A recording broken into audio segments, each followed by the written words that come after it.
recording and providing commentary on proceedings. Please note that this meeting is recorded and streamed live. These recordings are published on the relevant meeting page of the Council's website. By choosing to attend this public meeting, you are deemed to have given your consent to be filmed or recorded, or for any footage to be broadcast or published. If the alarm sounds, the premises must be evacuated immediately. Do not spend time collecting personal belongings. All emergency escape routes are clearly signed, and once you've left the building, the assembly point is on the High Street opposite the Guildhall. Members and other speakers are reminded to use their microphone when speaking. Thank you.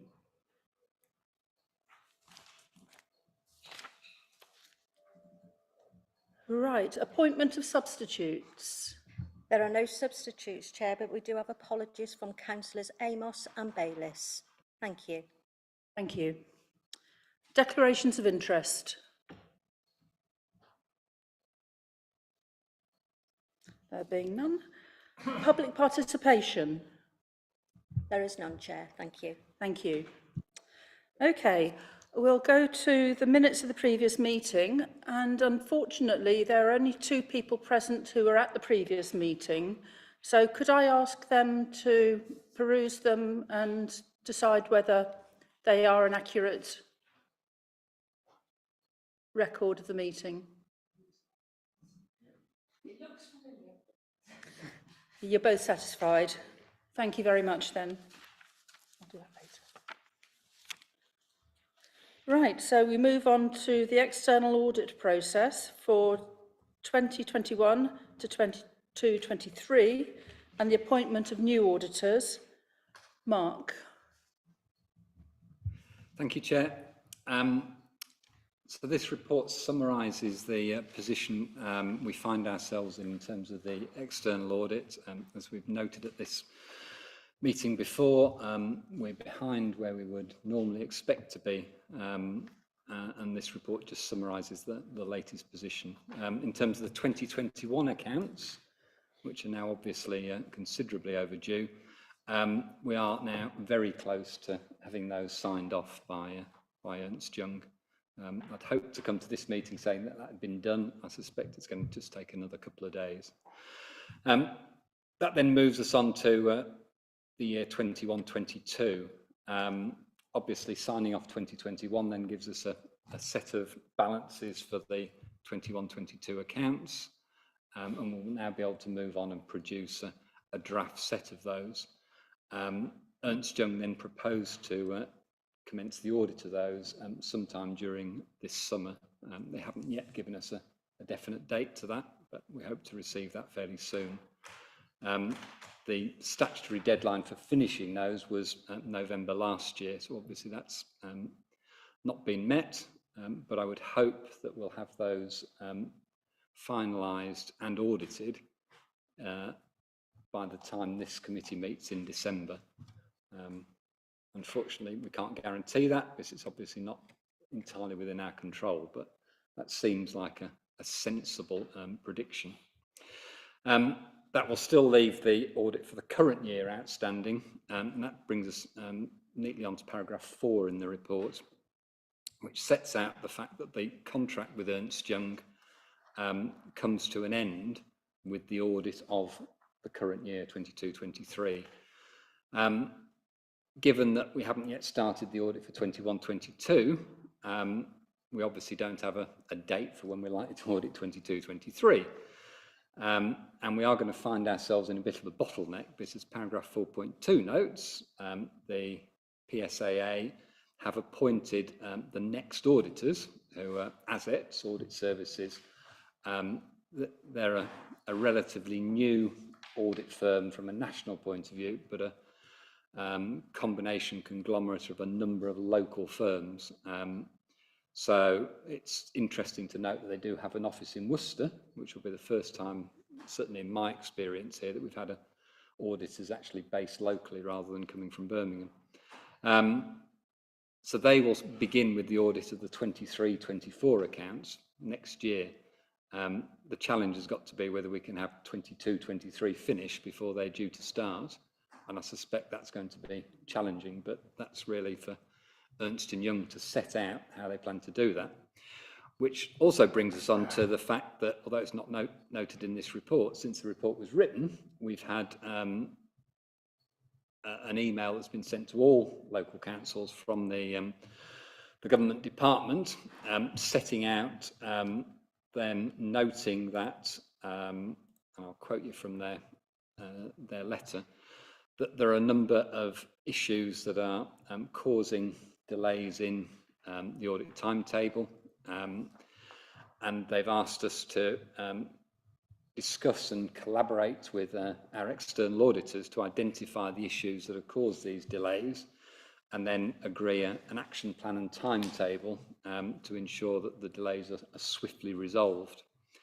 So having received that, Shane, our Corporate Finance Director, has written to the audit partner at Ernst Young, requesting a meeting and a proposal from them of how they plan to address the delays for all 3 years of audits, accepting that 2021 is very nearly complete, and how they propose to do that and the input they need from us to achieve that. That was sent to them exactly a week ago. We haven't yet received a reply, so we await to hear from them their plans.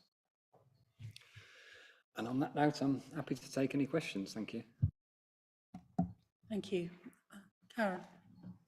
Thank you, Chair. Have we got prices yet from Ernst Young, given that they were trying to increase the amount that was originally quoted, I believe, from memory? And is this going to cause us problems going forward, or will we get a better survey? I didn't realise we had these auditors appointed for us. I thought we had appointed them from a list of approved.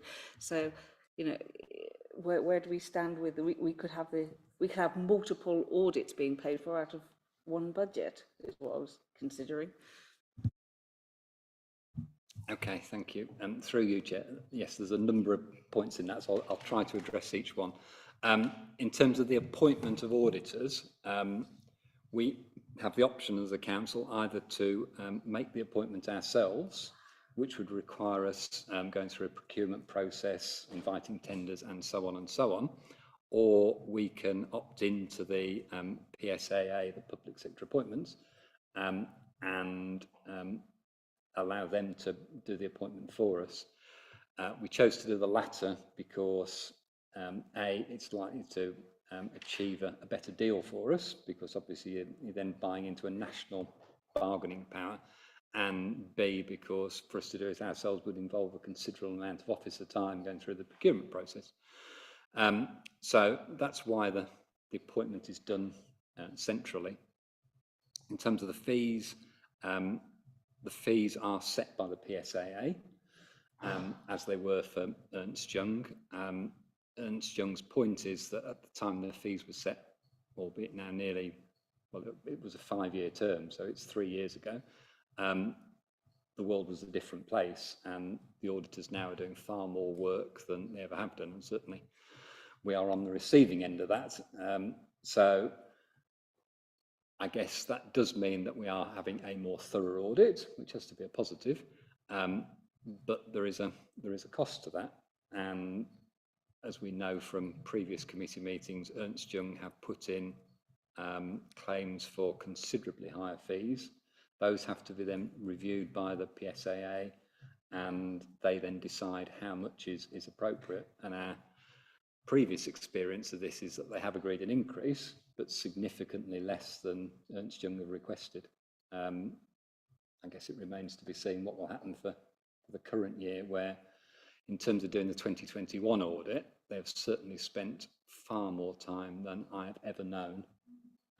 Our accounts are 100 pages long, and they have literally gone through every word and every figure, whereas before they've tended to take more of an overview, shall we say. Does that answer your question? 'Cause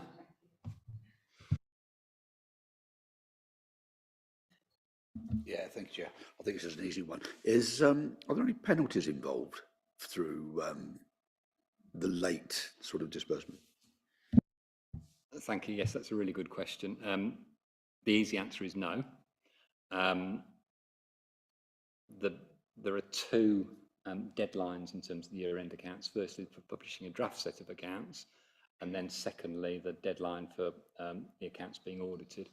The current position nationally is that the majority of councils are not meeting those deadlines.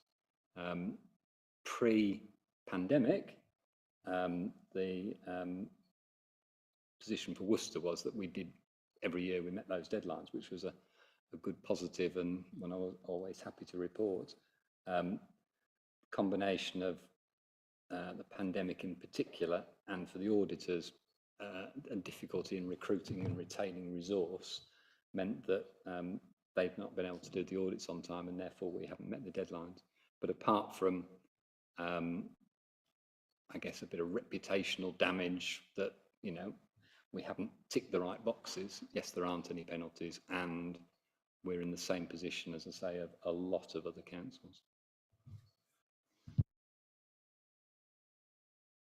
Question, in which case I will ask the ones that I was hoping to. First of all, are we convinced that the new auditors will be able to work with the figures or lack of figures provided by Ernst & Young?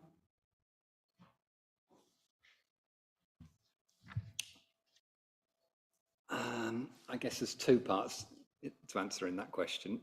First is the experience and capability of the new auditors, and given that we've got no experience there, then I can't really comment on that. We have to assume that, having been appointed by the PSAA, then they are deemed to be suitably qualified and experienced to do the work. Second, in terms of having had the relevant information and figures and so on from Ernst & Young, I doubt whether they'll start the audit until Ernst & Young have completed 22-23. They could certainly come in and do some of the preliminary work, but until they've got a final set of accounts for 22-23, they won't be able to sign off and complete 23-24, which is the first year they'll be doing it. Hence the need for us to receive from Ernst & Young a timetable and plan of how they propose to finish their term. Attended a meeting of audit chairs and vice chairs from across the West Midlands, and I understand that 85% of councils are in the same position as us. But they couldn't name one of the councils lucky enough to actually have their accounts audited on time. Are we aware of anywhere that has been in that fortunate situation? I'm afraid I can't quote you anywhere specifically either. Certainly locally, I know that, surprisingly, given all that we've said, we're in a better position, slightly, than one or two of our neighbours. Not that we should draw any great comfort from that, given how far we are behind. I don't know whether Shane knows of anyone specifically who's met that deadline.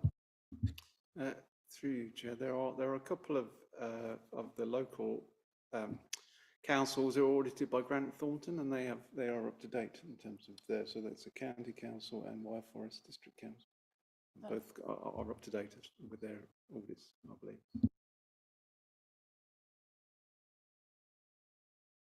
That the new firm of accountants on Bromyard Road, so that is very good news that we've got a local company that will be looking after our affairs. So high hopes for the future.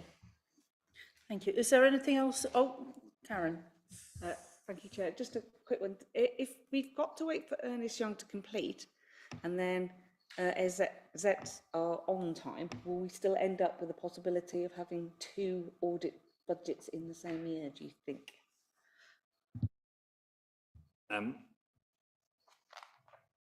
I hope we don't get in the position where we've got audits running at the same time, because the thought of trying to deal with two sets of audits at the same time fills me with not dread, but from a payment and budget point of view, we budget for an audit each year. If that audit doesn't take place at the end of the year, we would create what we call in accounting an accrual. So that would, in layman's terms, mean we're setting aside the money at the end of the year to pay for the audit when it happens, because it's a cost that relates to that year, and therefore we should make an allowance for it. So from a financial point of view, it's not a risk. It's not a problem. Chair, can I just add to that? In my experience in external audit, I mean, it was our practice to engage with the new client at the beginning of the audit year in which we were to do the accounts. So I would be anticipating that ASITs would be talking to us now about the forthcoming year, so they can understand the systems and the processes and all the work that goes to building up, and give themselves assurance that the figures which come out at the end are going to be accurate. So we could very well find ourselves with two sets of auditors working with the finance team at the same time. Thank you. Any other comments or questions? Thank you, Mark, for that. Very useful. Okay, so we move on to the internal audit progress report. Andy. Thank you, Chair. Yes, this is a familiar report to most members. It was written at the end of January 2023, but it essentially informs members of the continuing progress against the 22-23 plan, and essentially brings your attention to any risks or exceptions worth noting.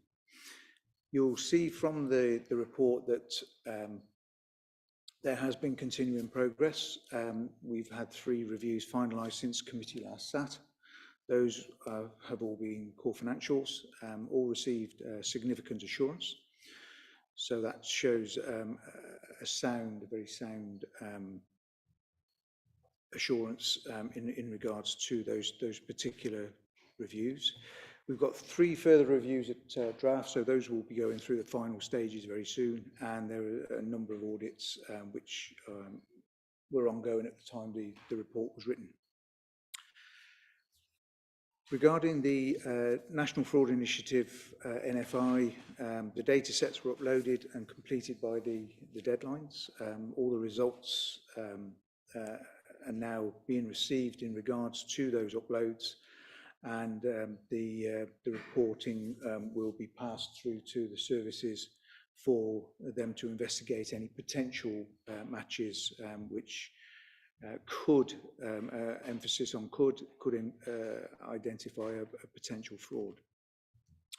So as far as the internal audit is concerned, we'll be continuing to play what amounts to a coordinating role in regards to those, and ensuring that if there's any queries from the NFI process, that's picked up and dealt with. Follow-ups have continued as well, and again we report on an exceptions basis, and there's no exceptions to report before this meeting this evening. So any follow-ups that have taken place that indicates that the actions either have been taken, they're implemented, or the actual actions that need to be taken are in hand. So nothing to report on those. The appendices at the back of the report, pages on page 12 and onwards, provide you with some metrics as well as an overview of progress, which to all intents and purposes summarises the days that we have delivered so far as internal audit. That's shown against any budgeted days, and also there's a full oversight of the 22-23 plan and the ongoing progress against each of the entries within that plan. So it provides a more holistic view of what's taking place and how the plan is being delivered in its entirety. So in in summary, I think it's reasonable to say that assurance can be given on the continuing progress against the 22-23 plan. There is a lot of work taking place, and that will feed through and be reported before committee in due course. And there will be sufficient coverage with the reviews that are taking place in order for me to form an opinion at the end of the year. National Fraud Initiative data sets, they were all completed. The results are now being received and they're being investigated. And as far as the follow-ups, there are no exceptions to report. So happy to take any questions, Chair. Thank you.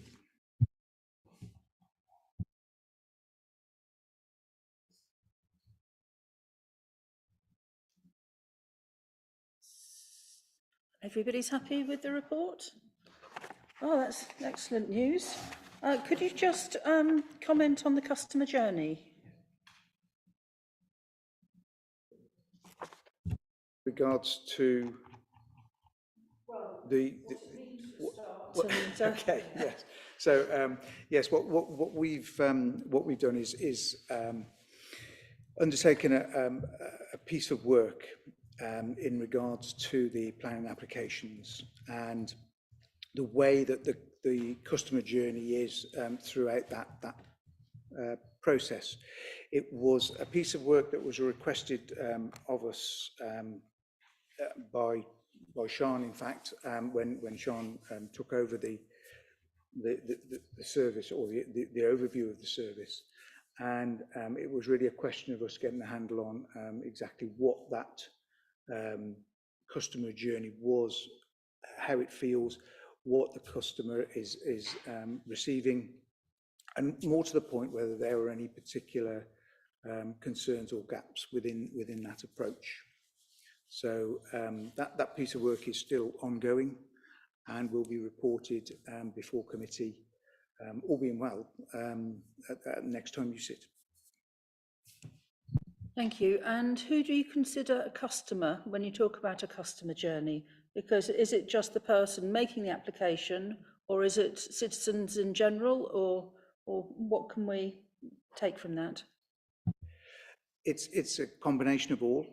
So we haven't just solely focused on the customer. It's both internal and external customers, and that includes those indirect customers as well, which are people who potentially put through objections to planning applications. So it's a combination of all those interactions and engagements that one would expect. So it's all of those stakeholders in regards to that particular area of service. Any other questions now? Oh, excellent, this is going swimmingly. So moving on then to the audit, no, the draft internal plan next. Andy again. Thank you, Chair. Yes, this report contains the outline 23-24 internal audit plan. It's a draft plan. It's brought before you for your consideration this evening. It is a risk-based plan. It has been discussed with the Section 151 officer and CMT. It essentially links to the overall priorities of the authority, as well as obviously the risks that are identified on either corporate or service risk registers. The overall programme is based on about 300 days. That can fluctuate, it can vary. It is considered, from my perspective, to be more than adequate coverage for the authority for the work to be undertaken, and again for me to form an internal audit opinion at the end of the financial year. The plan is reviewed on a regular basis because risks change as time goes on, and we tend to set these plans maybe 12 months or even longer in advance. So it is monitored fairly regularly, and it can change as time progresses. Any changes that may take place as we move forward would be considered and agreed by the Section 151 officer, as well as being reported before committee so that there's complete transparency as to what's taking place in regards to the plan. From my perspective, I think the plan before you this evening provides a very good coverage from a financial, corporate, housing, ops and communities perspective. So it's a complete range of reviews. We have included some indicative quarters, and that can be used for reporting and monitoring purposes. But again, those may change depending on requirements of the service and the availability of resource. So we do tend to change those quarters on occasions where necessary. Progress against the actual plan delivery itself will be reported as part of the progress report that you receive every sitting. And should there be any particular issues encountered, then those will be reported as part of that report, that progress report. Thank you, Chair. Happy to take any questions. Thank you. Right, any questions on that report? I have a minor one. Have you had any discussions with Audit yet? Because obviously that'll be their first year of operations, and I wonder whether you'll be liaising with them to any degree. Through you, Chair, we haven't had any direct discussions as of today. I would expect that to happen. There will be a need for us to create a rapport with them, and they will be provided with the various review reports as we go forwards.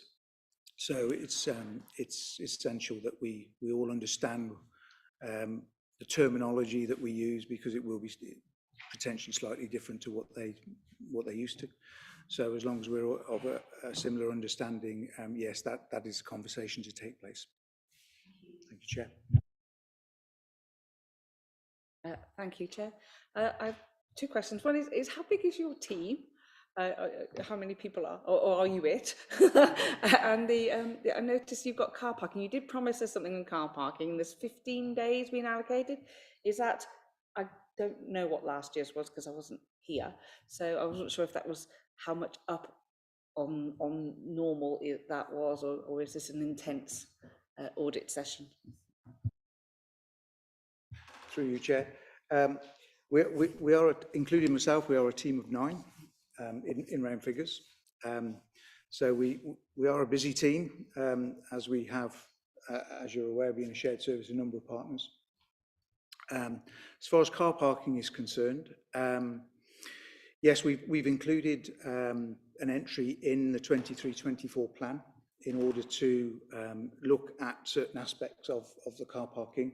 The actual detailed scoping will be mapped out and agreed closer to the time, but that will obviously take on board the difficulties that have been encountered in regards to the car parking service. We are currently doing some different work in regards to car parking. That's against the penalty charge notices, the PCNs. And again, that will be reported back as soon as that work is complete, and we've drawn conclusions on the evidence that we've collected. Thank you, Chair. Thank you very much, Chair. Just a quick question about the grant schemes that we've got here. So community grants and also the disabled facilities grants. Have you taken into consideration when thinking about the criteria for assessing, scrutinizing those grants, the results of the census and the demographics as far as we are able to get this data? Through you, Chair, as far as the grants are concerned, we will be looking at whether or not the grants had been processed against the criteria correctly, whatever that criteria is in regards to those grants. So that's something that we will be scoping out later on. Again, we've got no direct scoping in place at the moment because we tend to do the detail just prior to the actual review taking place to ensure that we're capturing the correct risks, because those risks may have changed if we don't pick it up for 6 months, for instance. With the risks that we have now, they could be different in 6 months' time. Therefore, we revisit it and then scope.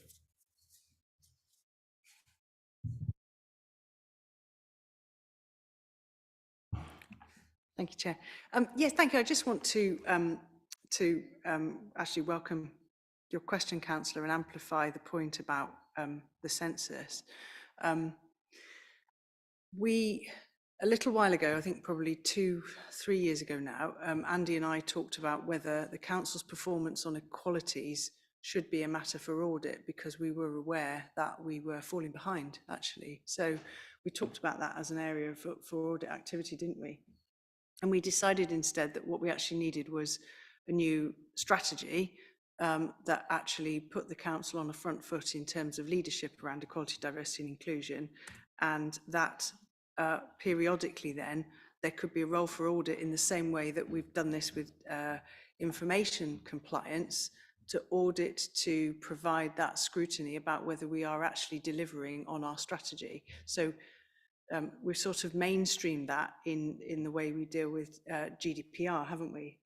So I'm I want to reassure you that we've kind of have got a process for that. So what happens is the council, through its sort of executive function, leadership function, says there's a deficit, we need to put more actions in place, we need to do more to progress or catch up with where we are.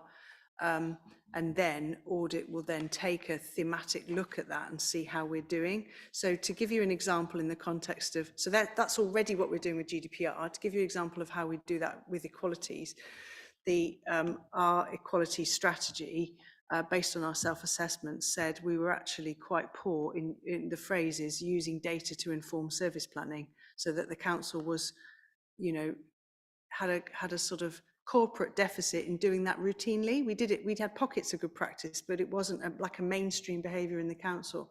So we recognised that in our strategy as an area where if we were going to get from being good to excellent, we needed to make that a more mainstream behaviour in the council, using data to inform service planning. So, you know, we're lucky, it's timely that we have the new census data to be able to use.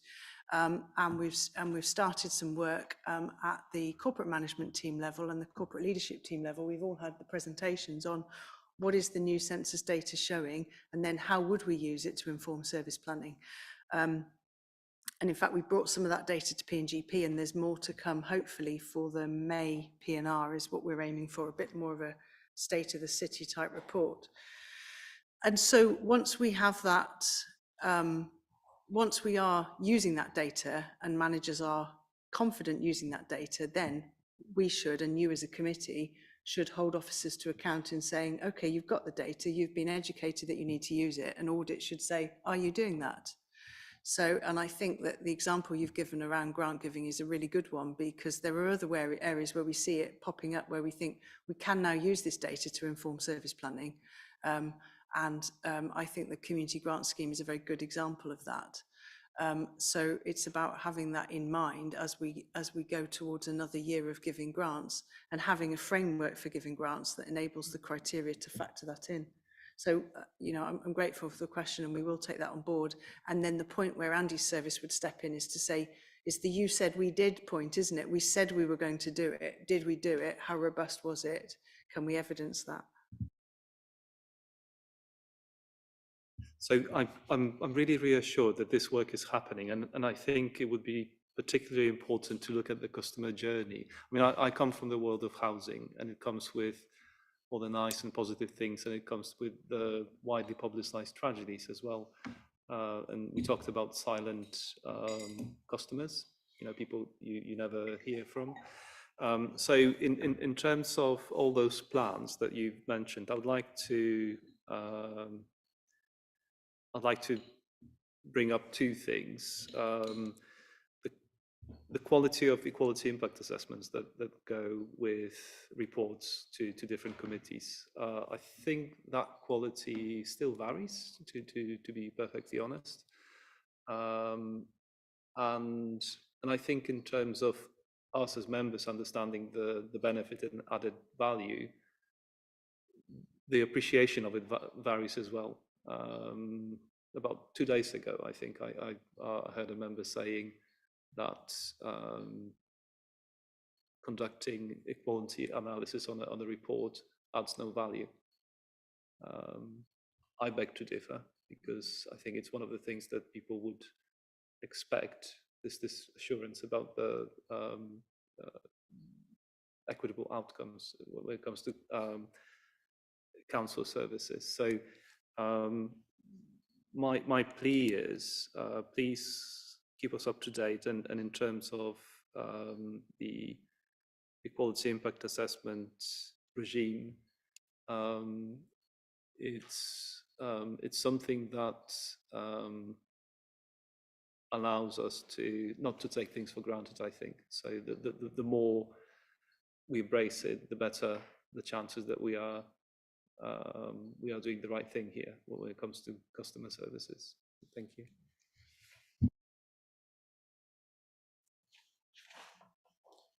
Did you want to comment further? No. Yeah, I'm completely with you on the equality impact assessments. And of course, most of our documents do have areas which highlight where we think there's going to be issues or concerns, but maybe a bit more work on that would be useful. Right, so any other comments before we move on? Right, we're on to you now, Sian, with the Audit and Governance Annual Report. Thank you, Chair. So one of the sort of best practice behaviours we try and adopt with our regulatory committees is an annual report back to full council. So it's the regulatory committee, in this case, Audit and Governance, rehearsing and reviewing a set of activities and behaviours over the course of a municipal year. So, you know, this is best practice as far as SIPFA are concerned, and it's sort of something we've been doing for a few years now. But the difficulty we have is writing an annual report for a year in which you can't report what the outcome of your audit was.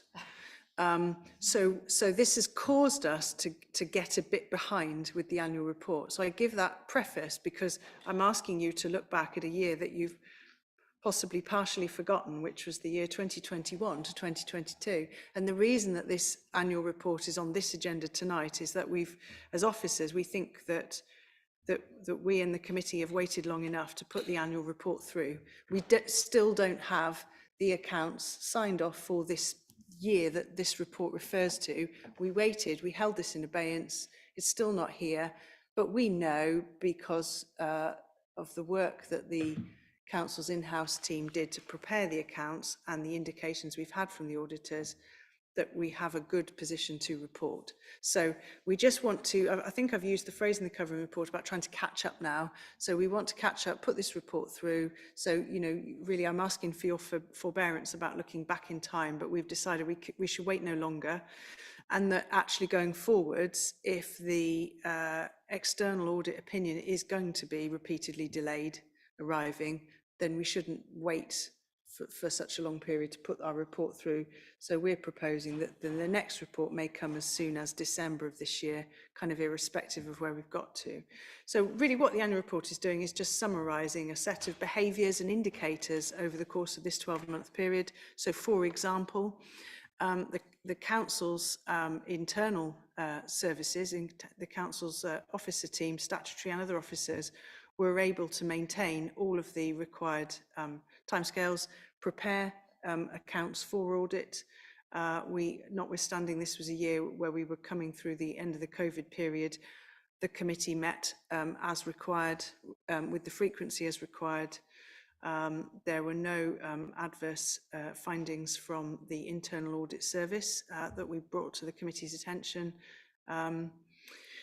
And also, as I said, that the accounts were will receive an unqualified opinion. So that's, as I said, forgive me for taking you back to 2021 to 22, but that's what the annual report does. And also just noticing, as I said, the other behaviour is that the committee can ask for an item for effectively audit and scrutiny. And again, that's very much recommended good practice. And the committee asked in this particular year that we had a look at the management of community grants. So that took place, and an audit report came that was discussed at this committee and so forth. And indeed we've talked about car parking. So I know I'm moving forward, but in the current year we're now discussing. The committee had asked that we have a proper look at car parking because of some of the difficulties we've had with our contract, as you know. And you'll recall, going further back in time, the committee had a look at our procurement processes on the swimming pool site, Sanson Walk. So I think taking that topical approach and just reminding the committee that that is a function of the committee as well, not just to receive the routine thematic business, but to take an item for further scrutiny. So yes, I present the report to you, with the recommendation that we refer it on to full council for noting effectively.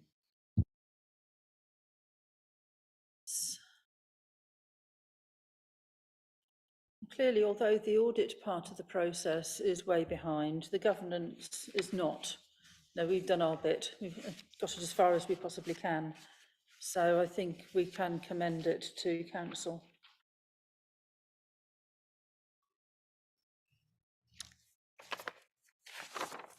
Right, last and not least, by any means, the constitutional review dealing with motions. Sian. Thank you, Chair. As the report notes, two things really. One, that the joint leader of the council, but very much supported by the leadership team, requested and put together some potential amendments to the process of motions at full council. Now, obviously, any member could ask for a review. It didn't need to be the joint leader of the council. The reason that the officers welcomed it was that periodically all sections of the Constitution should be reviewed.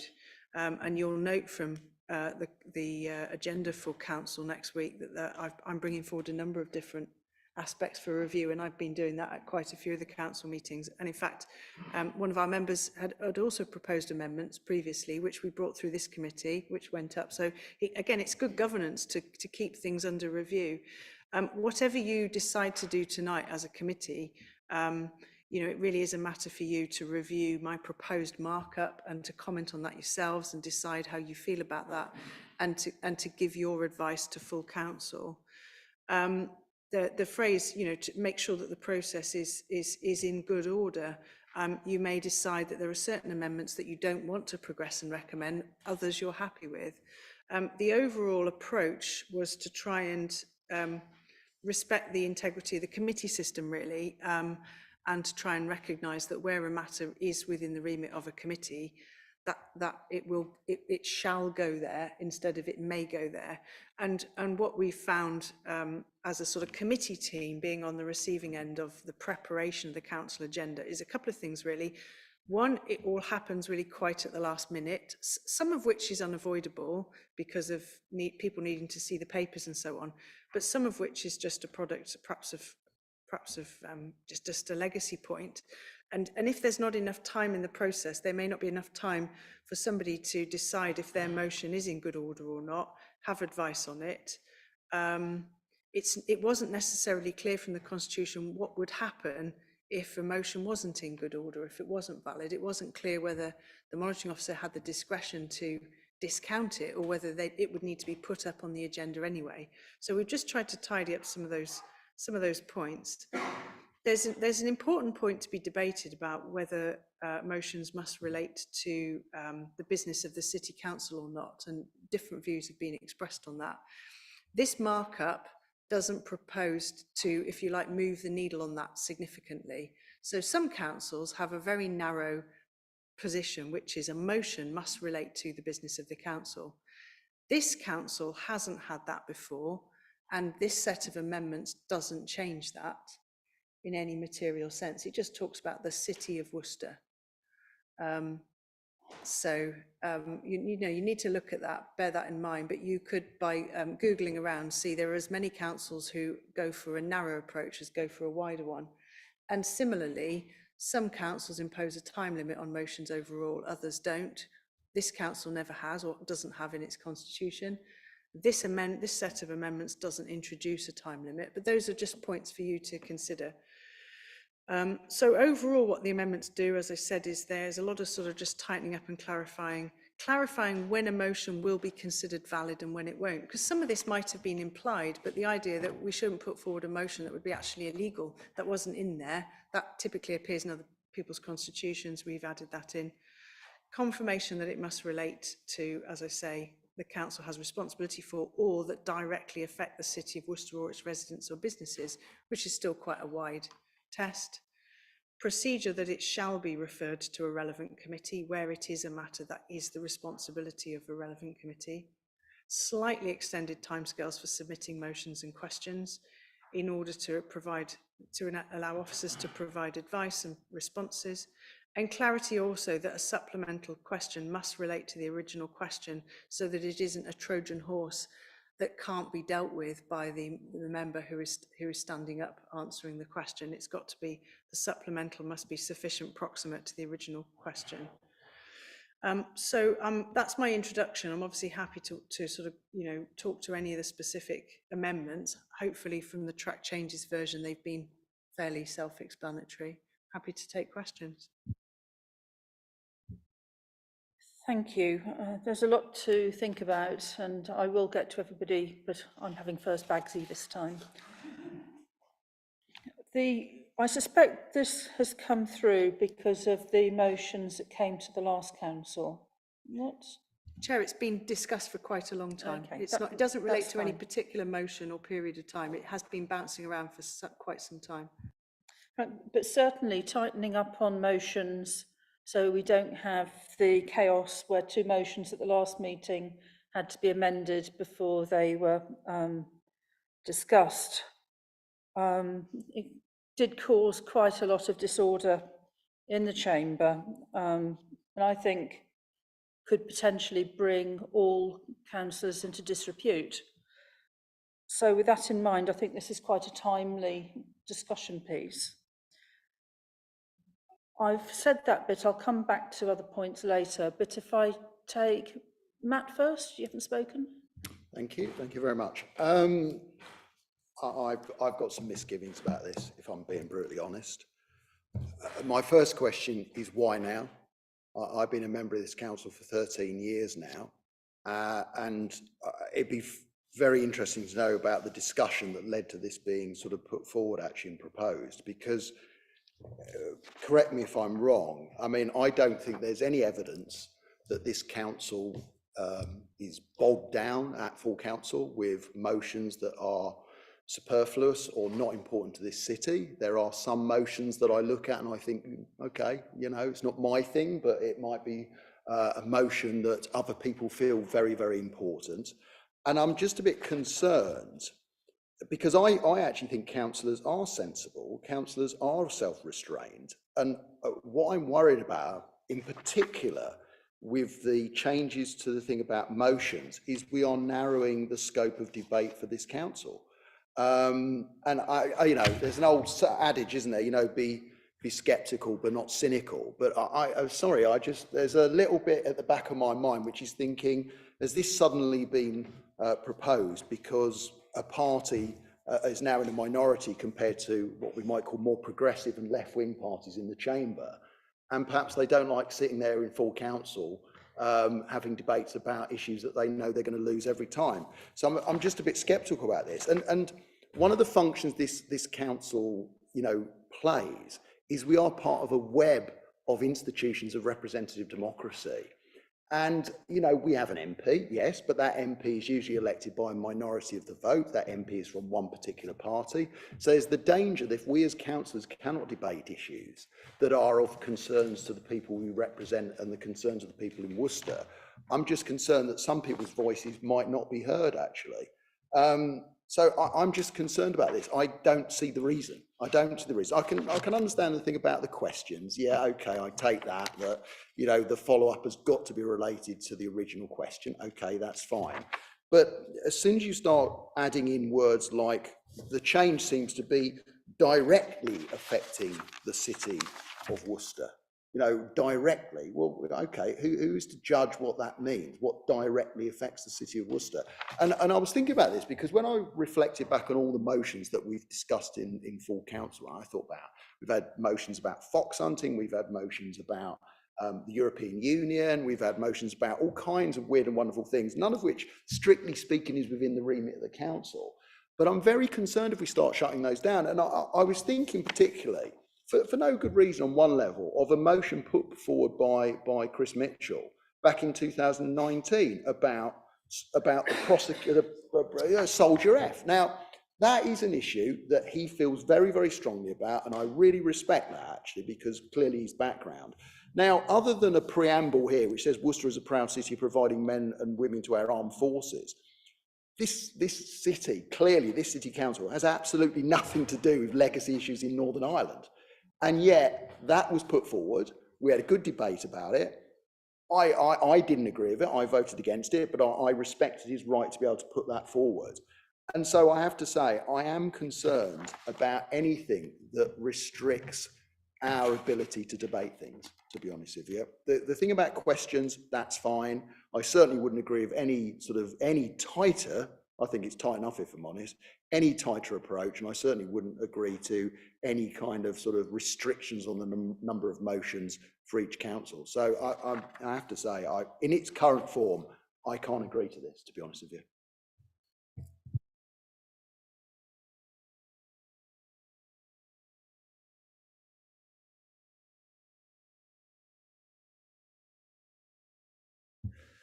Thank you very much, Chair. So, first of all, I have to promise something here. Myself and Councillor Lamb did not have a discussion prior to coming to this room.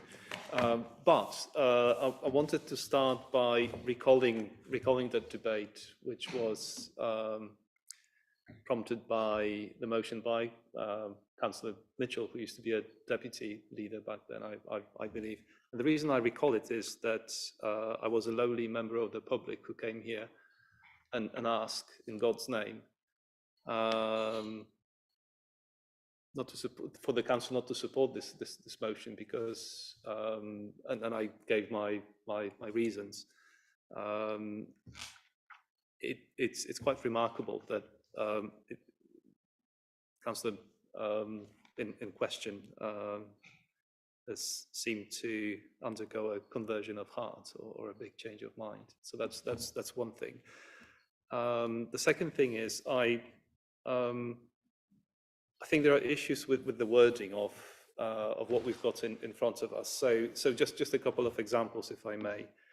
When it talks in 811 about the responsibility, what kind of responsibility are we talking about? Is it a statutory responsibility or is it some other form of responsibility?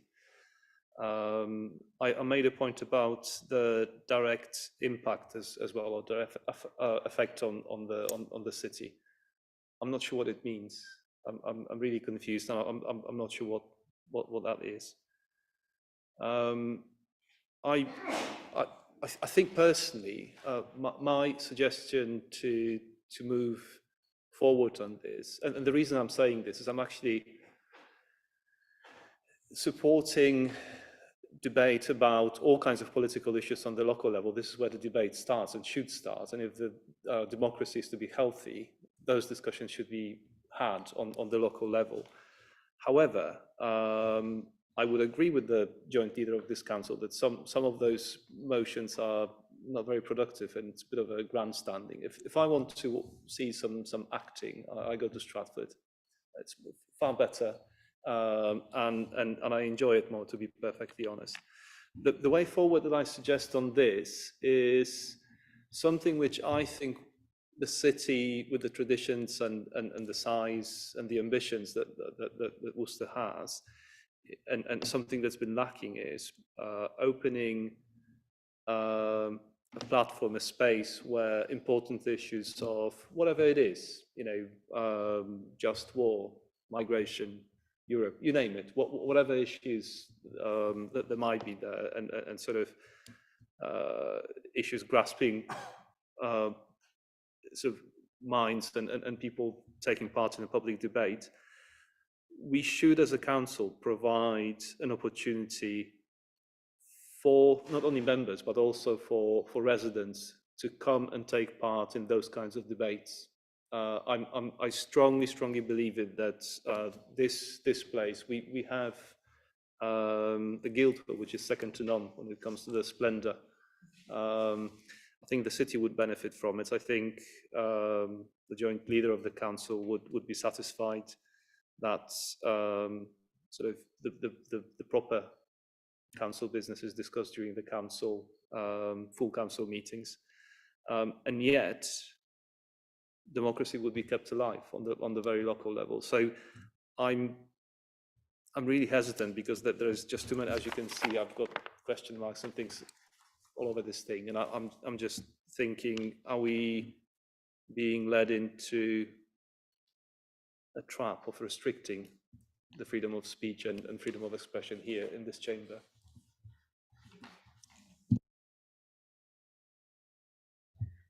Thank you, Chair. My sort of initial question is on 8.4.814. It's who decides what is frivolous, vexatious, unlawful, and improper? Surely, if it's an unlawful motion, it wouldn't be accepted when we submit it. It would be queried and we would be told that there was something improper. That should be standard procedure. But who decides it's frivolous and vexatious?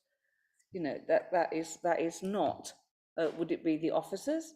It's and what benchmark are they using that a motion that a member puts forward is done for these reasons? My main and overall thing, it is quite confusing.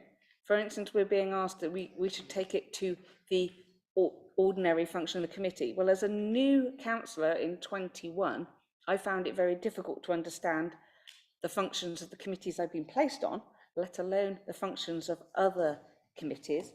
And I think it would be an ideal thing, and I've mentioned this to Sian and David Blake, that we as new councillors get an introduction, a full introduction to the council and the different workings, and understand a mechanism that a member who's not on one committee can take something to another committee if it falls within the remit of a committee that they do not sit on, or they do not have a member sitting on within their own party. So if we're to take matters to another committee, and I do understand that it's a good idea to take it to the committee that's responsible, how do we know that they're responsible? How do we understand their responsibilities? I mean, I've sat to myself and thought, does this belong to environment? Does this belong to communities? And I wouldn't know before I even started where I would direct a question or how I get it aired at that committee. So that would be my concern. So it'd be quite useful to have some form of proper guidance, maybe an introduction from each of the committee chairs or vice chairs for new members, so that they can understand the workings of the council and how they are to actually work within the frames of these motions. It would be helpful to all if we understood a little better, I feel.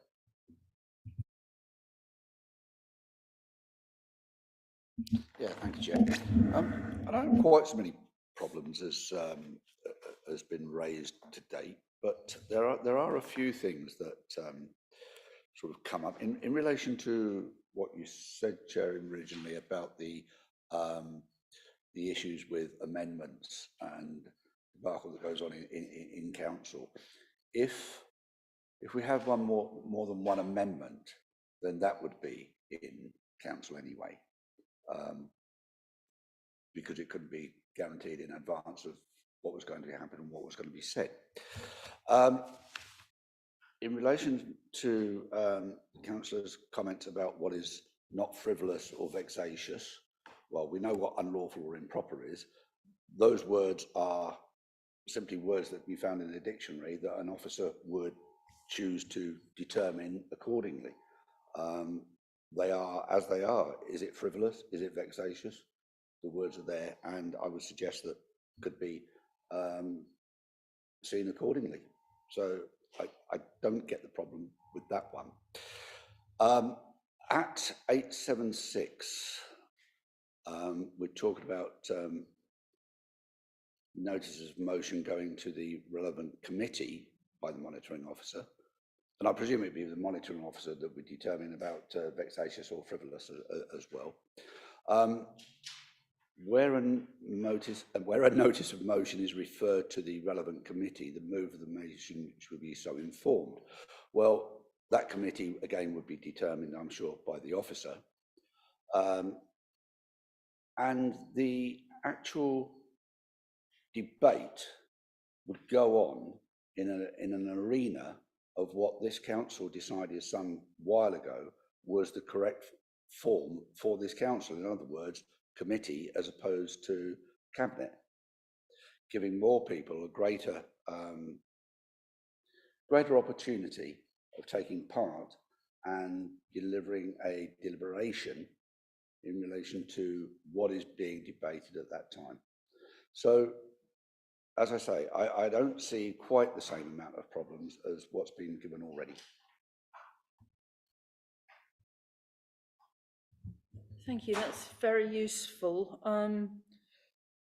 If we take the preferred option at 3 for a minute and sort of trot through some of the suggestions, clarity on when a motion will be considered valid.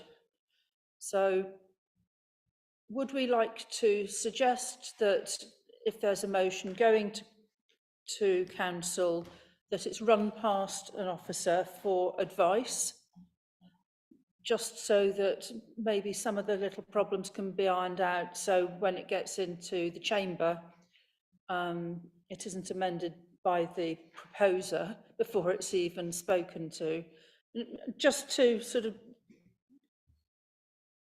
perfect it so that it doesn't become a problem on the floor. Thank you, Chair. I think it's really helpful that we walk through things one by one. And we all have a different perspective on this based on our which end of the stick we're on with it. We, as officers, we didn't think that we could compel members to take advice before submitting a motion. Members approach the business of motions in very different ways. And we have members here tonight who've thought about submitting motions and taken advice. There are lots of members who don't do that. And when you open the email the next day, the motion has arrived. So I just want the committee to know that, yes. Just as a matter of fact. As officers, we didn't think we could say a member must take advice before submitting a motion. So you could discuss that, absolutely. But bearing in mind, we thought that members must determine what they want to do and how and when they want to do it. We're trying to sort of manage the consequences of that. So we've said, so therefore, any officer advice shall be provided timely, provided the motion is valid. The member proposing it has a discretion over whether to seek officer advice and how to act on that advice. And we have a whole spectrum of approaches with members across the political groups. It doesn't relate to political groups about how people approach motions. And then the other point where I would just beg for some forgiveness on behalf of other members is sometimes I think it's necessary that a motion is amended before it's debated at committee because things have moved on. And there could be two different examples of where the things that, and some of it's about the product of timing. Somebody thinks they know exactly what they want to say, but between the date of publication and the night of the committee, things have moved on or they want it to change. I think our process needs to be forgiving and let that amendment. The Constitution currently allows that. It says the person introducing the motion may amend it. So that's absolutely fine. So I appreciate it's not ideal, but I think that just reflects the gap between the day of publication and the day of the meeting. And there may have been other political discussions or cross-party discussions, or in the case of rugby, that things had just moved on. So I personally, I would, it really is a matter for members what you want to do, but I really think this point about it shouldn't be amended before the night. I think, on the night, things may have changed when the person rises to their feet, and I think we just need forgiveness around that in the process. I very much take on board the point that was made about who decides things like frivolous and vexatious. If that feels too emotive, we could stick with unlawful and improper. I don't have a strong view. I just think we're all got a different lens on what we see when we see it. You could have a provision that said it could be one of the basis upon which a motion is moved to be dismissed on the night by the chamber. The chamber could move that the motion is vexatious or improper. But I mean, that's all sorts of political, isn't it? I'm personally, I'm not, it's not for me to advocate strongly on any point, but the context behind that, I just wanted to explain. But going back to the business of giving advice, there are a number of members who will just submit it, at 11:59 with no prior engagement. So we were just trying to, that was the reason for having something around improper and a basis for discounting. Otherwise, on the face of it, they just all get published irrespective of what they say. It certainly does. Thank you. I very much appreciate that. Karen. Thank you. I didn't know we could amend them after the deadline because my group leader submitted one for me and it wasn't exactly what I wanted to say because I couldn't do it because I was busy at work. So that would have been interesting. I would have chosen to have amended that and I didn't know how to do it. But also I didn't know that I could approach an officer and get them to check something. But I thought by submitting it to Claire, that was part of that process. I thought she was going to then get it checked and come back to me if it was not an acceptable motion. In fact, as she did the one I'm put in for next Tuesday. Matt. Sorry, I sound like a little bit of a broken metronome, but I still, we've had this debate for a while now, I still do not see the reason for this change. I still do not see it. I still do not see that once upon a time the council was like this, and then suddenly in the last sort of 2 or 3 years, we've suddenly become a council where the whole thing is gummed up with lots of sort of motions that shouldn't really be discussed. I don't see the change. I do not see the change, to be honest with you. I personally believe, I think all the changes, 8.1, 8.2, 8.3, 8.4, 8.5 should be taken out. I don't think those changes are needed. 8.76, where a motion of notice, if it is more appropriate to a particular committee, I can buy that. I think that makes sense. And I think the comments about questions by members of the council, I can accept that as well. That makes sense for the follow-up to sort of follow the initial question. But what I still do not see the argument for is any of these changes to the notices of motion, to be honest with you. I just don't see it, with all due respect to officers, anything that takes power out of the hands of elected politicians and gives it to officers to decide what words like frivolous and improper mean, I don't think is a good thing, to be honest with you. And yeah, we do get party political motions. That's the nature. We are politicians ultimately, and there is some political grandstanding. Yeah, okay, that's the nature of being a politician. That's the nature of being a councillor. And I think the council would be poorer for it if those kind of things were taken out, because I return to my point that says this part of our role, part of our function, is to act as a cockpit of debate and of political debate for the people of our city. So I don't see the need for these changes to the notices of motion, with the exception of 8.7, small 6, whatever it might be.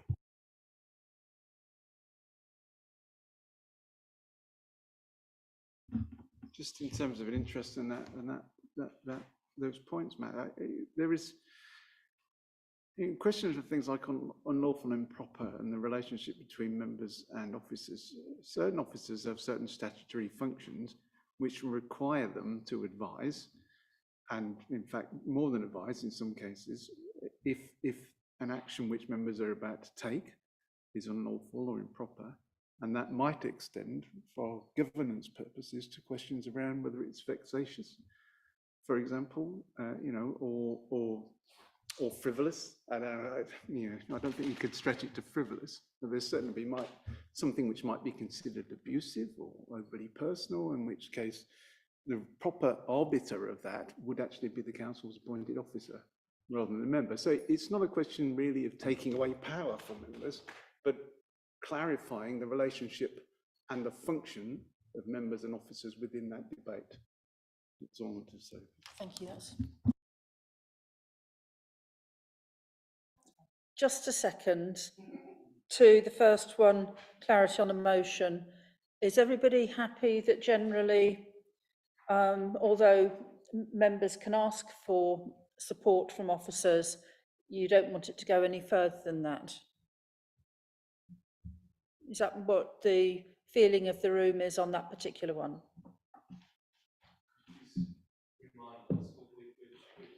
That is the clarity on when a motion will be considered valid, that in principle, anything could be, but seek the advice of an officer just to run it past them to make sure that is the case. Not optional, yes, obviously, yes. That people would normally want to get advice to make sure that what they were saying in a public forum was appropriate. I mean, can I? Thank you, Chair. I don't think it's necessary. The monitoring officers and responsible officers, they have existing powers and duty to advise us and to chuck rubbish motions out, because they I mean, if it is something completely outrageous, then I'm sure you would advise against putting the motion forward. I don't think this changes anything. To me, I read it simply as a I'll say it, an attempt by a joint leader of this council to tinker with our constitution. If he doesn't like it, he can bring it up for a motion, I suppose, just like everybody else.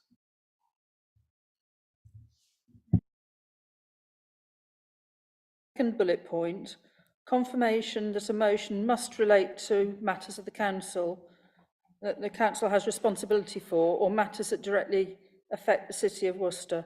I get the feeling on that point that you're against that you would, in the same way that a certain councillor suggested twinning with Gaza, that these things should be discussed or have the potential to be discussed, and that we welcome that freedom.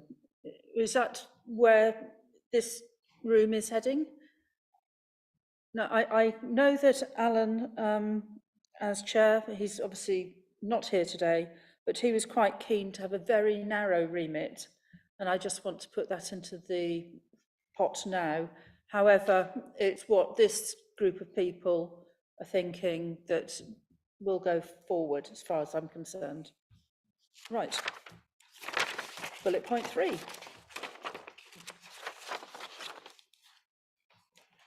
Procedure for the monitoring officer to be required to refer any motion directly to the relevant committee. And I think we're all happy with that, in principle. These are in bullet points that on the actual paper. Yeah, I mean, just a question. Can we think of any examples of motions that have recently taken, that we've recently had in full council, that under this new ruling would have been, someone would have said, oh, well, okay, I think that's more likely to go to this committee. Can we think of any examples of recent motions where that has happened, where that would have happened under this new system, if we're going to agree to this? Well, we're moving them all in that direction nowadays, as far as I can see. Shane? Oh, Sean. Well, there's been quite a few. There was the, most recently, the rugby matter. And there was Tom's motion in relation to constitutional amendments. There was the additional licensing HMO scheme. And there was also the fair tax matter. Can I just come back on that? Because, well, that already happens under this existing system, doesn't it? So why then do we have to change it? Because those examples you've cited there are examples where in the chamber, didn't we then sort of discuss it and say, well, this is better decided in this committee or that committee. So if we can already do it, then why do we have to change it? I suppose this, why would you change anything? I suppose is would be an existential way to look at it. Each committee's functions are set out in the Constitution. So picking up the point that was made earlier about it's not clear what the functions of the committees are, they are set out in Part 3 of the Constitution, and every councillor is provided with a copy of the Constitution. And the statutory officers and the Democratic Services team make themselves very available to provide advice on the routing of agenda business. And the group leaders protocol says that the chair and the vice chair of a committee shall manage the business of that committee, and that any member may put an item on the agenda of another committee. And that's also set out in Part 5 of the committee procedure rules. Those being the rules, still a number of motions are brought which do fit ordinarily into the business of committees. So they currently go onto the council agenda for them people to rise up, start to debate them, for them to be resolved, to be referred. So, you know, one could say this is just a functional change that respects the committee governance. Thank you, Chair. Well, I'll go slightly further, because the fair tax was a good example, because there was a motion put to council which was approved, or wasn't it? Was it? It was referred on to committee, but yes, it was referred. But was it approved as a motion and then referred to P&R for the P&R to consider whether it was a good motion or whether there were any implications? And when we got to P&R, I was then asking to get agreement from the committee as to whether or not we needed to go back to council to award the motion in the light of what we found at the P&R committee. So it actually would improve the process if we go to committee first, have a detailed discussion, and in this particular case, I had about a week to work through the promotion. So limited amount of time to actually do some research into any implications, which would have been better if we'd have done that first, gone through that process, and then made a recommendation on, if necessary, to council to then adopt that principle of that motion, having agreed it fully through the committee process. So it would have improved the process by going through that way, and we would have had a better discussion around the motion and overcome the problem of the ambiguity as to whether or not the motion had or hadn't been agreed at council, which was inherent in it. And I think much applied to the same to the rugby one as well. Were we due to go back after P&R to council to determine whether or not it was still appropriate for the managing director? So we would, in both cases, potentially have discussed the same issue twice, whereas if we'd have simply taken it to the committee in the first place, it could have been discussed once and much more fully. Before I go to Tom. And I suppose the other point is about the policy making aspect, because the additional licensing motion was asking the council to make a policy change without a committee report behind it. Now, we had a committee report from 2 years earlier, which we could refer to and take the view that that was still reasonably current, which we did. But it was ordinarily at committee, there would have been an officer report accompanying it with a number of impact assessments and sort of next steps set out. And when we have a motion recommending investment into the city, that we should spend X on Y, that then when it comes as a motion, it doesn't come with any of the implications section completed about the implications of that for the budget or delivery or anything. So that's, you know, whatever else, that's the implication of just taking a matter to full council instead of the committee system, is that the policy making then happens at full council without the officer supporting report. And it's then just a matter of, I guess, how the evening plays out as to whether the groups agree it should be referred to a committee or not.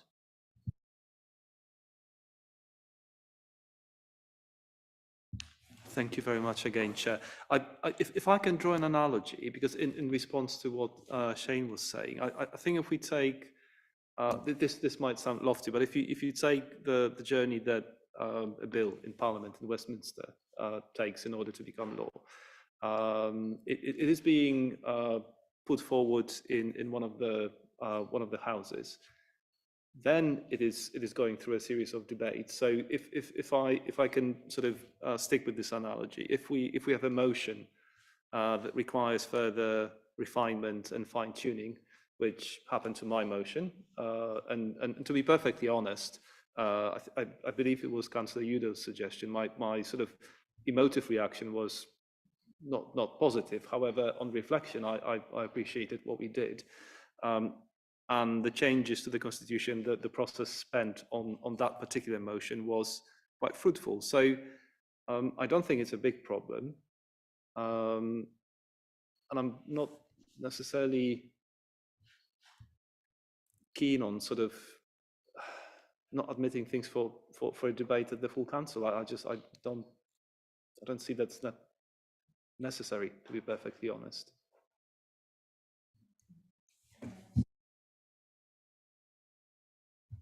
Thank you, Chair.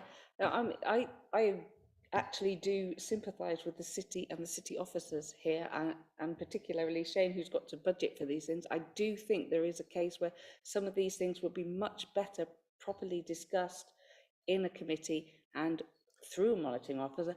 But when you put in a suggestion or a motion, that is when that should be done. And then, yes, they should come back to you and have that, and then give you the option to take it to the appropriate committee. But and then maybe a decision's made as you take it to that committee, then you've got the opportunity to bring it back to full council if you didn't get the answer that you wanted, or it was rejected by the chair. I've tried to bring things to committees and it's been rejected. So because that chair didn't want to bring it forward to that committee. So it isn't that straightforward, and I think you should have that option. And it is very much important that the city has, as an officer they've got to implement it, they've got to balance the thing, they've got to pay for it. So they need to understand it a little bit better. And I think it would be better in those cases when it's going to cost the city that they're able to balance or go back or look at the future implications. So I do agree on that one. And with that in mind, there's this move the 7 days, the 5 days to 7 days. We don't get a lot of notice of some of our agendas anyway. Some of us have got other commitments like full-time jobs, and it's difficult to find the time amongst other committee works and other committee to actually properly review an agenda at the notice time we get it, to be able to for us to work with 7 days. That's an awful, it's hard to find. And the same with the moving it from the noon of the day before to 3 working days. Well, I don't even get my agendas sometimes 3 working days before, or have, you don't often get them that early. So if you get you get 7 days notice on an agenda, that means you've got to be able to find it, to look at it in the first 3 days to see if you want to put something in. It's like, and we don't get heads up as to what's coming up in our committees. I've raised this before with over licensing. If you know a subject's coming up in a committee, you wouldn't necessarily raise it as a committee, because you could see, oh well, it's September's meeting, it's going to be discussed anyway. So you don't necessarily have that future view as an ordinary member and not a chair or a vice chair. So I mean, that's the sort of thing I think would be very beneficial to a lot of members if we can see how to put this stuff in. And that's what I meant by guidance to members, is if you want to raise this subject, you should direct it this way. If you want to raise this subject, you should direct it that way, and get an answer and get a more balanced view, and then decide if you want it to take it to the full council political forum, or whether you'd like to try and use the committee system. So for clarity, one of your points about the timings was that, were you looking for, say, 3 days to get the question in, so that then if you would be able to read another person's question and you'd have more time to do that? The fact that, well, they're talking of extending the time, and I take it that I would find that difficult to work with 7 clear working days. I've got to get an emoji in, and sometimes the questions come up. I mean, I've had residents email me, and I've decided to put in questions on their behalf because it's already missed the motion deadline and you haven't got time to properly prepare a motion. So I've put in a question, and you know, it's a long time to wait for a next full council. You might have lost that point of what that question was about. For instance, one of my residents was very concerned about the impact for the RSPB, and that had only just come up. It was a very political zeitgeist sort of thing, and then it moved on. But she wanted assurance from the city that we weren't going to be affecting wildlife, and it was a simple thing for the chair of the Environment Committee to assure me that there was that consideration.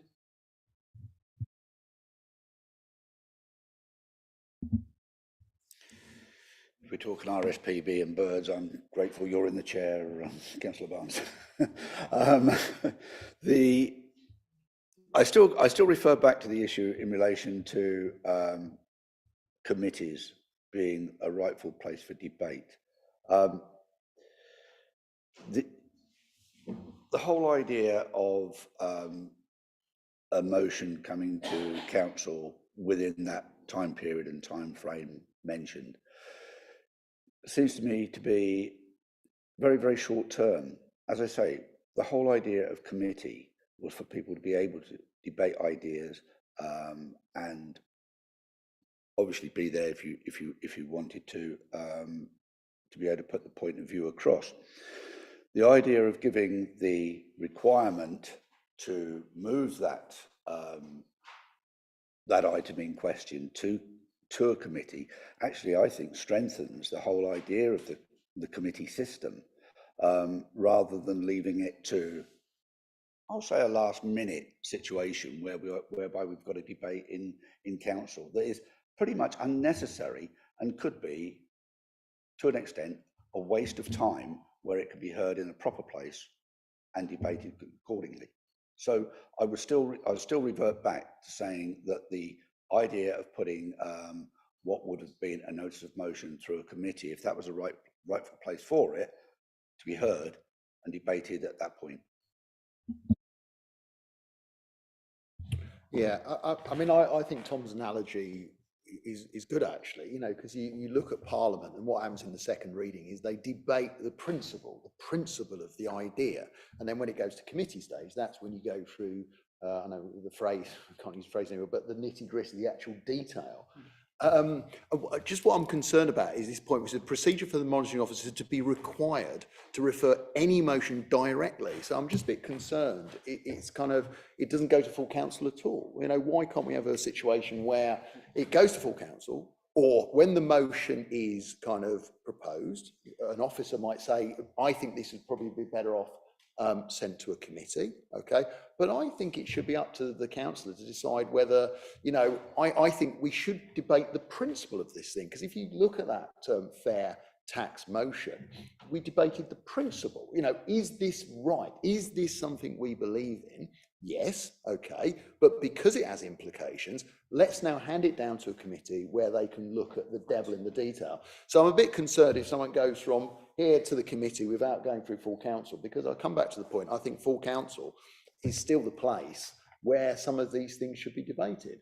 But if it is something that we feel, yeah, I'm happy for this to go straight to a committee, clearly the chair of that committee must be then compelled to debate it, whether they like it or not. But I still think we should have the option that if we feel this should be debated in this forum, then I think that's where it should be, personally. That would be what would...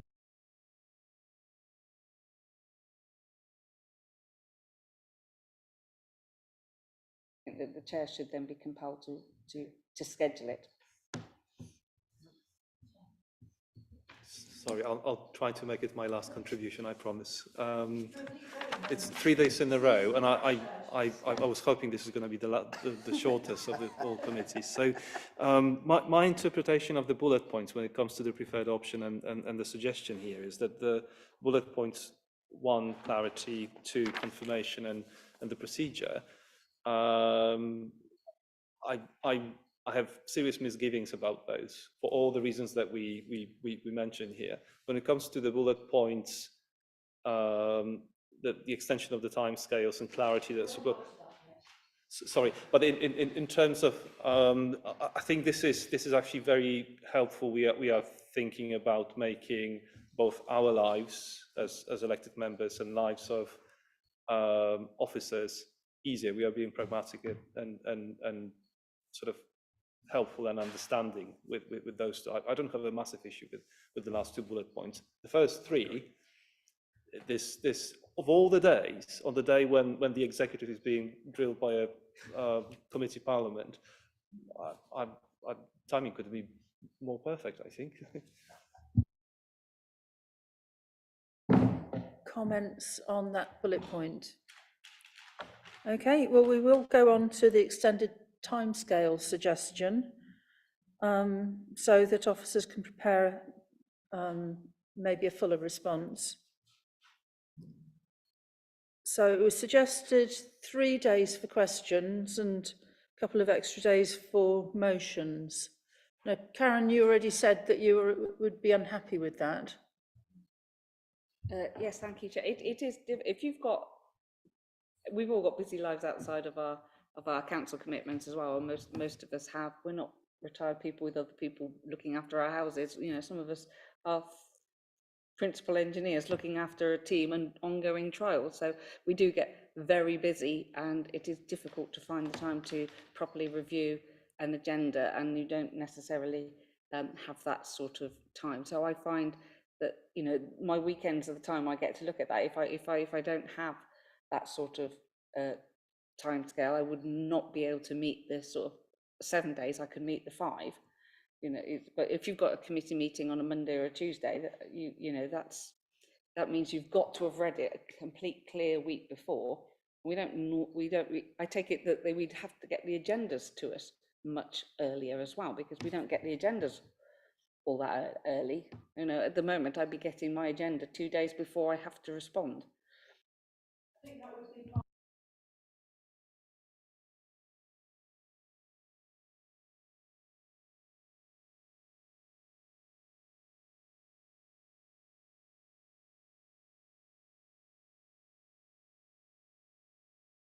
So I think there would need to be an adjustment maybe built into that. But Sian, do you want to comment? Just 1 point of factual clarification. The law requires us to publish our agenda with 5 clear working days, and Democratic Services always do that. And when a report is late being published at a committee, that is the delay on the part of the corporate leadership team, relevant director, not my Democratic Services team. So I just want to put on record my acknowledgement that every time I have been here in the last 4 years, they have faithfully met the 5 clear working days. Where that is published is primarily electronic these days. So with 5 clear working days, every member has in their inbox an email that says the agenda for the following meeting has been published. And if you click that link, there is the agenda. And so you have my absolute assurance that that is met. And I really want that on the record, because there's been a comment a couple of times tonight that sometimes we only get it 3 days before. It is published with 5 clear working days on our website and electronically. Right, so where are we on that particular bullet point? Karen?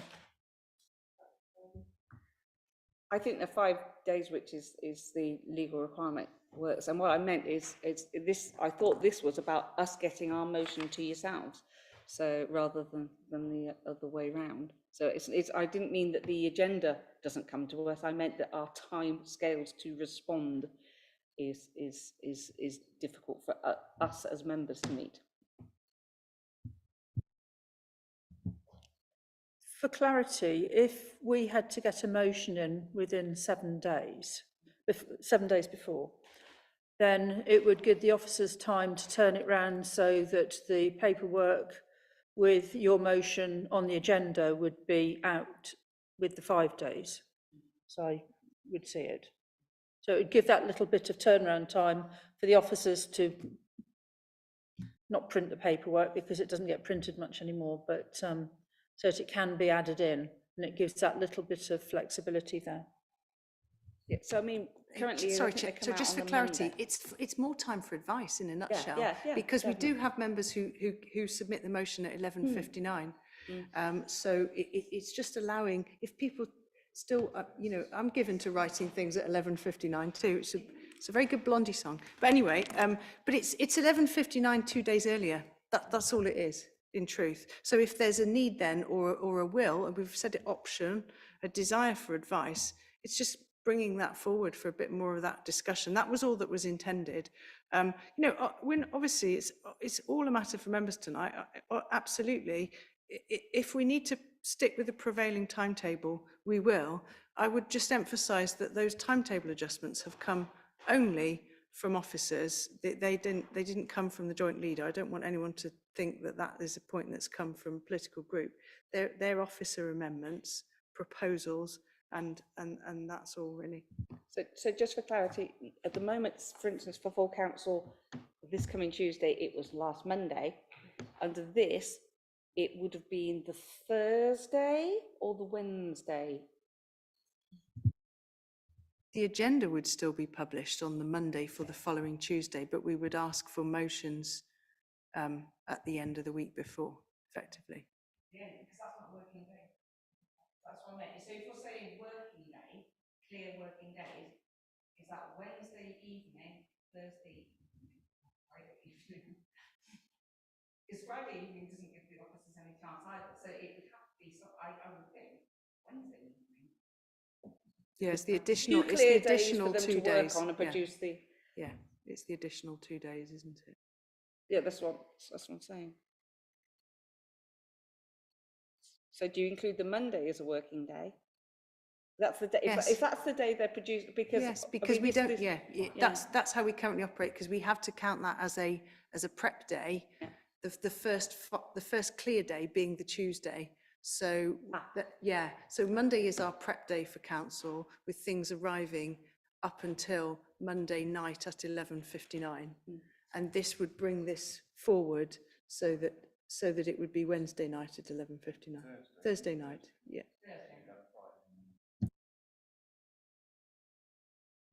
I'm actually not that averse to that. That's okay.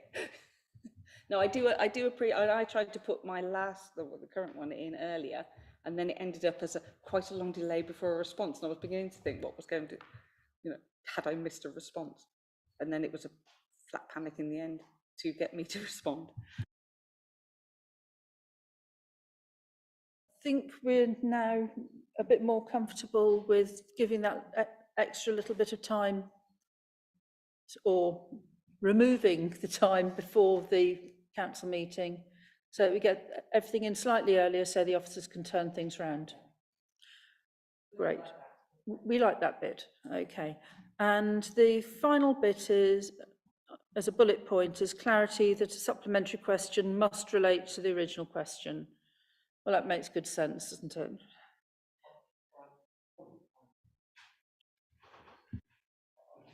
I did promise this is going to be the last contribution. I lied, didn't I? So I knew it wouldn't be. the reason I sort of looked at it again, and so it says the member asking the supplementary question, whatever it's meant to say, shall receive a reply provided that the nature of the supplemental question is sufficiently related to the original. I mean, the reality is, especially those members who have been in the game for a bit longer, they are so good at evading. It's a miracle they know and remember how to walk straight. So I'm not sure if there's much point in adding it. To be perfectly honest, they can. I mean, I've been subjected to evasive tactics in my in my short history here. So I'm not really sure what value this brings, because it's basically what it says now. It's up to the member, so it could be a chair of committee or whoever the question is, to decides whether this is sufficiently related or not. It's When I discussed this with Councillor Amos, but he isn't here tonight, one of the things he suggested was it could empower the person answering the first question, if the second question went completely off at a tangent, he could just say, well, you haven't asked me about this area, so I'm not prepared to answer at this time. And it's just so that there's not booby trapping of somebody who has researched a question only to find that something different is being asked in the second question, which there's no way that they could have the information to do anything about. Steve? Yeah, thank you, Chair. I think the answer to that is that if the supplementary is asked, if the speaker doesn't believe, if the recipient doesn't believe that the matter does relate directly to the first issue, he'll get a ruling from monitoring officer, I would have thought, or legal. No? Forgive me, that there is, see, this is the thing currently. If the mayor or the advisors are asked, is that in order or not, there is no provision in the constitution to rule on it. So that was the intention of the addition, and we have had Trojan horse supplemental questions again across political groups. So if you ask the question, the mayor or the advisors, is that in order? The constitution is silent on the point. So a politically skilled person answering a question might look to the person who's asked the Trojan horse supplemental, smile and say, I don't want to answer that. Others may feel wrong-footed and they may then be quoted as, you failed to answer the question. So it's all a matter for you, but these, on a cross-party basis, we've sat at the front and had witnessed this and say, is this in order or not? Well, currently the constitution's silent. So that's all that's about. And again, this is an officer amendment. This hasn't come from the joint leader, it's come from me. So in other words then, that the only way around this would be completely to change things completely and say, okay, the supplementary should be noted at the same time as the question is put, which would take away any, I'm not agreeing to that, don't get me wrong on that, but I think that the whole idea of this would be a reasonable way forward. Matt? Yeah, so does that mean we'd have a situation, because like we say, you know, perhaps people who've been in the council a bit longer, they will say, and people have said, well, that's nothing to do with the question that you've asked first time, and we'll dismiss it with a slightly lofty disdain, and we'll already refuse to answer the question, to be honest, because I don't think that's related to the question. But I suppose the danger is that you're going to be sat there listening to the follow-up, and at what point will you then sort of say, I have to interrupt this question and say, in my opinion, this is not following the first question, and therefore I would advise, as a lawyer might do to almost to their client, I would not advise the person to answer this question because I don't think could that arise basically under these proposed changes, that you would actually have to step in and say, in my professional opinion, this isn't related to the first question, therefore I would advise the recipient not to answer, or they don't have to answer unless they choose to.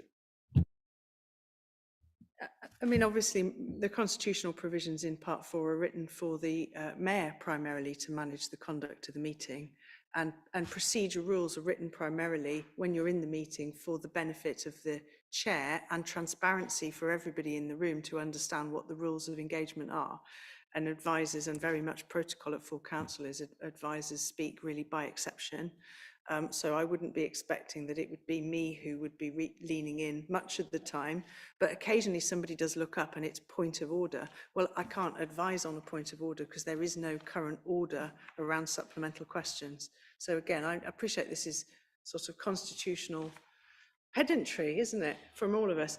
But that's all that's about, is it gives us a mechanism. Otherwise, currently, all it is for the person on their feet to decide how they want to deal with the supplemental. And you might decide that it's a political forum and colleagues are well equipped to do that, and that could be your comment back to full council.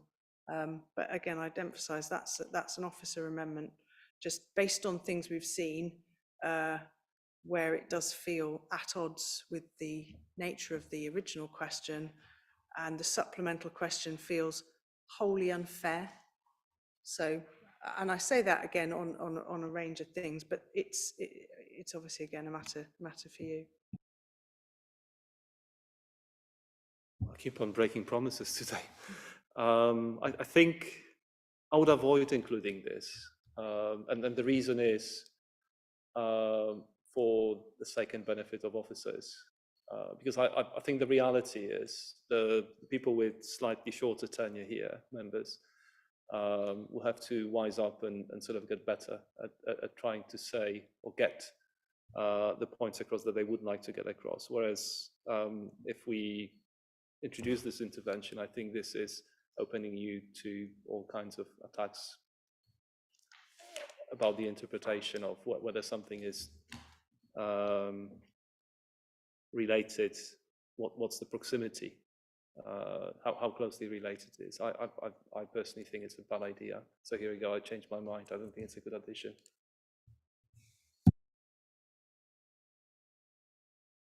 Any other comments? You might want to think about the paragraphs, the markup, because in a sense, where there's some of the paragraphs, if on a vote they are dismissed, then that's clear then in terms of anything that does go forward. Almost try and clear the decks, what the consensus of the committee is. I can't think of a better way of doing it, because we can't just submit the general cover paper, because that doesn't take us anywhere forward. So I think that a set of amendments has to be voted and dismissed by this committee. So I think you have to go paragraph by paragraph at this point. I can't see a way around it.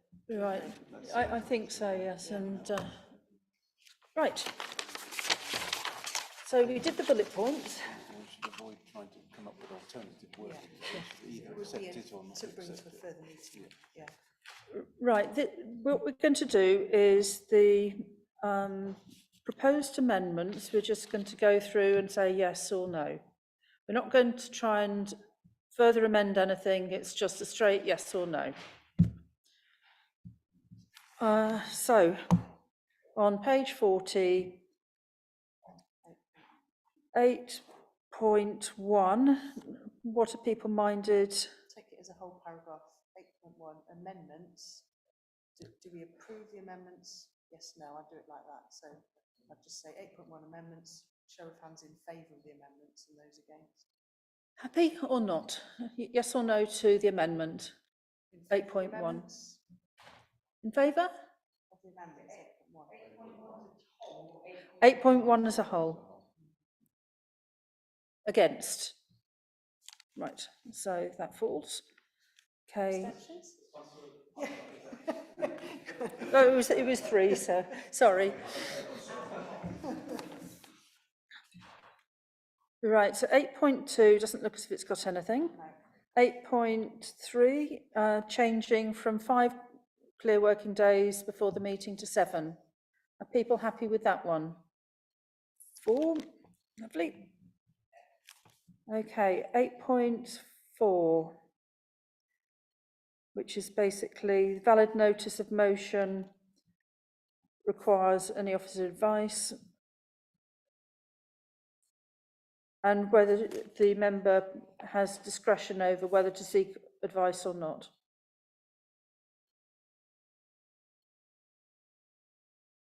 Just to be clear, sorry, 8.4 would need adjusting because we've said shall determine whether a notice is valid. It already said that. We'd added in accordance with 8.1 above. Well, bearing in mind we're not setting parameters in 8.1. Right, so that falls. Little bit comes out. It falls, yeah. so automatically based on 8.1. Right, so 8.5.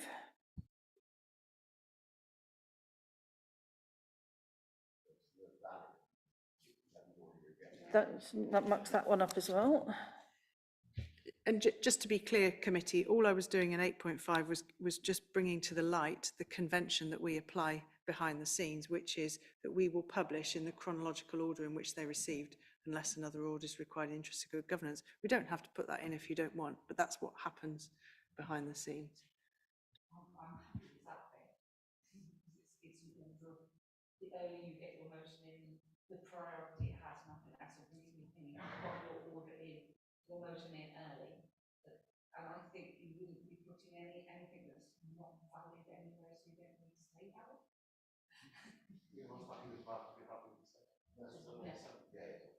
So you're happy with 8.5? But with the word valid struck out. We said we wouldn't take any amendments, but were we prepared to take that little I think amendment? that's a consequential one on the fact that 8.1 has gone. Yeah, okay, so that makes, taking out the valid bit, so those in favour of 8.5?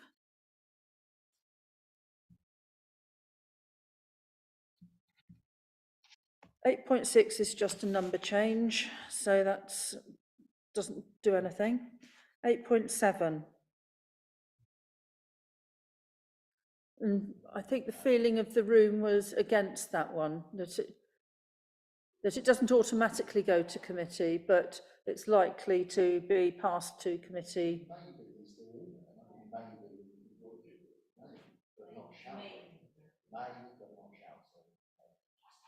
Want to vote on that one? I don't think there's dissent. So the amends are... Steve, the only thing that is likely to change according to a proposal is take out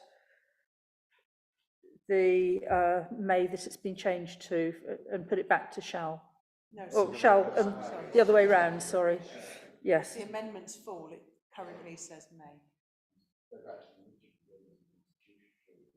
And there's other red writing in that as well, though. So you're just proposing to not accept any amendments to that paragraph. So we just leave that one. Do you want to just, what's that? Is that what's proposed? Making that suggestion, would it?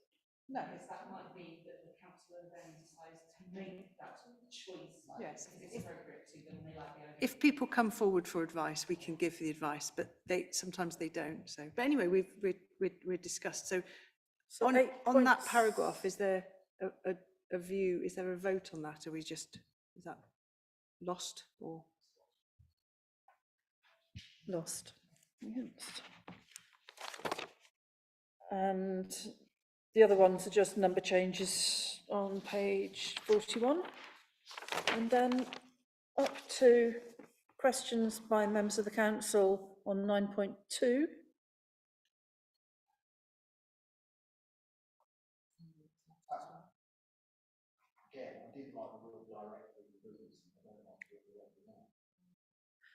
So we from that, you're actually opposing that. Yeah, and leave it as it is.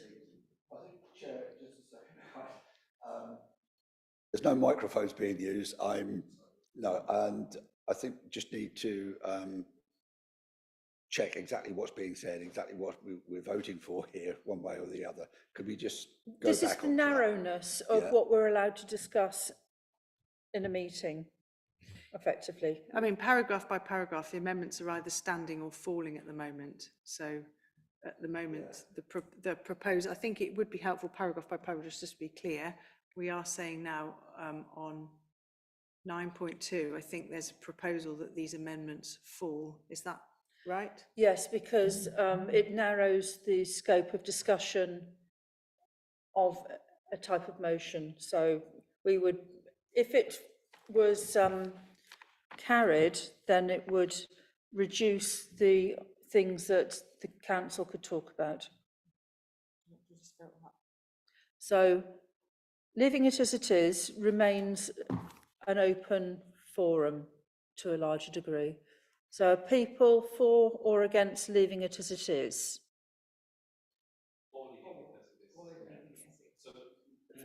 So against the proposal to change? You're happy, you're against the proposal? I'm sorry, but... So you're for the proposal? Yes. Right, so that's 3-1. So against, right. This will all be back in the council chamber anyway in a week's time, so. Right, so the next 9.2.1 is the changing of the day to the 3 working days on questions. Are people generally for that? 9.3.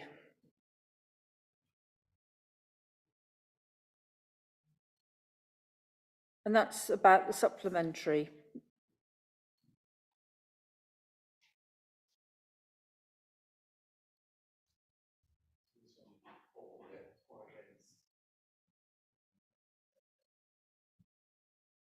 So what are people minded on this one?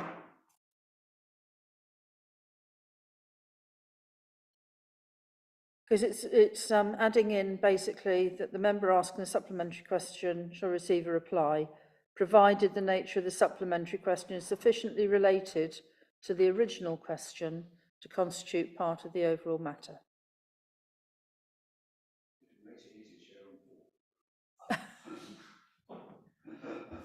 Chair, would the recipient of that question still have the option to say, I need to research this and I haven't, yeah. Yep, then it's up to them to make that call, isn't it? If they need to research it and they haven't got an answer. Well, if they need to research it, it probably isn't very close to the original question, but I get your point. Matt? From what Sean said, this would be up to the mayor to decide, with possibly some advice about whether that whether the supplementary question is sufficiently related. I could accept that, to be honest with you.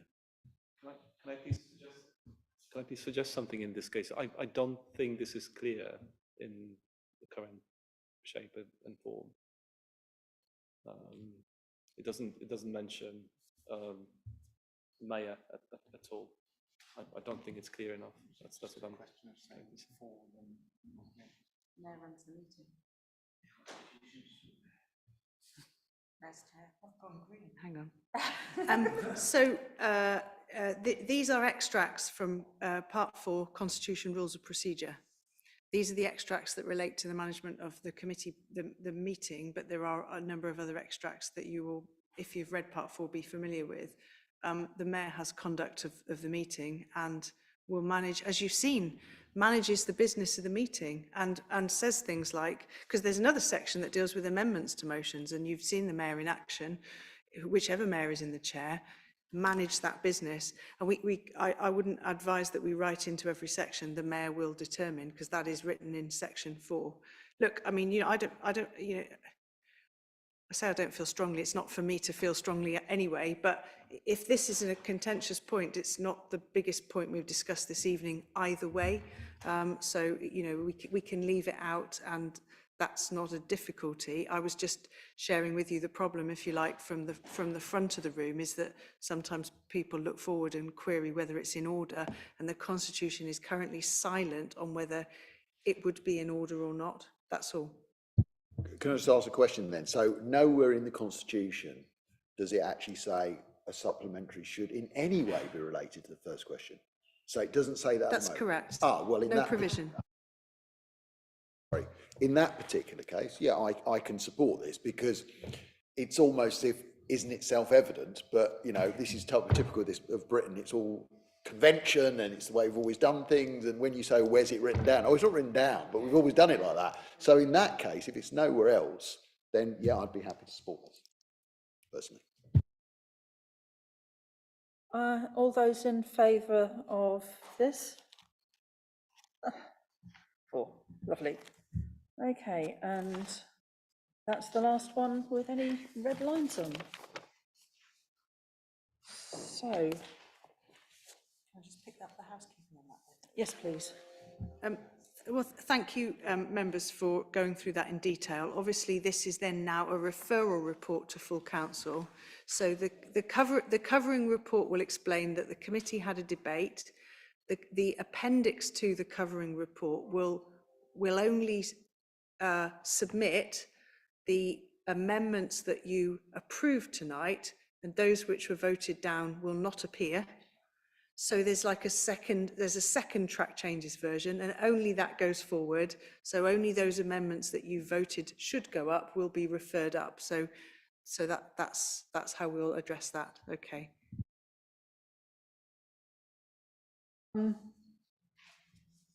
In that case, we move on to any other business, and I don't believe there is any. I haven't been informed of any. Come on, it really brightened up the evening, didn't it? Right, in that case, thank you very much for your time and trouble, and see you next week. Unless you're in planning tomorrow, in which case I'll see you